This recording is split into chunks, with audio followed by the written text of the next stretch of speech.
As indeed, the film industry is reacting to the decision with cautious enthusiasm. I spoke with film producer Rick Simpson this evening. Here are some of the clips from that conversation. It's a gift from God. It's an early Christmas present. So Wade Marshall, who's a good buddy of mine, he's the film commissioner here. And one of the things we don't want to do, we don't want to take a victory lap right now because it's not done yet. They're sending it back over to the House, and the House could, I don't think they will, but they could bump it back and say no. So Simpson compared it to being on the 1 yard line, and he expanded on the economic benefit to keeping the film industry in Louisiana, like the boost to the hotel and restaurant industries. Everything, overtime for firefighters, overtime for police officers, set tutors. There are so many things that go on with films that, you know, I understand them not wanting to keep it at 200 because we hadn't realized that. That's fine.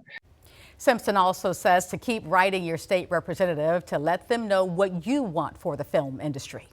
And Shreveport Mayor Tom Arsenault was a guest in our studios earlier this evening. You heard Senator Jenkins say yesterday he and the mayor had been in constant communication about the film credits, and the mayor responded to their reinstatement.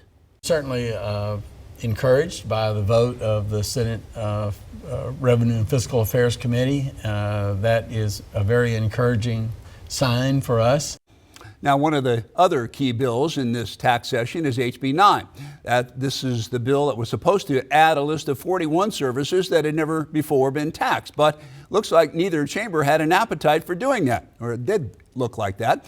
In fact, Bossier State Rep. Raymond Cruz told us last week we might never see that bill again, but now it might be back in an altered form. It was seen by a lot of people as, oh, this may be a little bit too much, you know, so why don't we pare that down? So currently it's pared down to, I believe, 19 different services. The advantage of this reduced list is a lot of these services might be bigger, already be familiar with taxing and remittance and whatnot. So the idea was, okay, let's take some of the mom and pops out of this, the smaller businesses, and just focus on some of the bigger ones. So that was the objective. And I visited with KTBS 3 political analyst Barry Irwin to get his overview on the session. He alluded to what Cruz was talking about.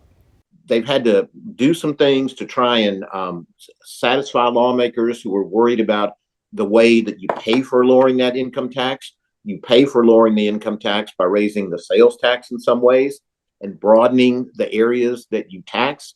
But some of that didn't go over well with lawmakers. So they have whittled that list down quite a bit. And so the question is, you know, how much money are they going to raise on the pay for side to see how much you can lower the income tax? And that's kind of where we are right now.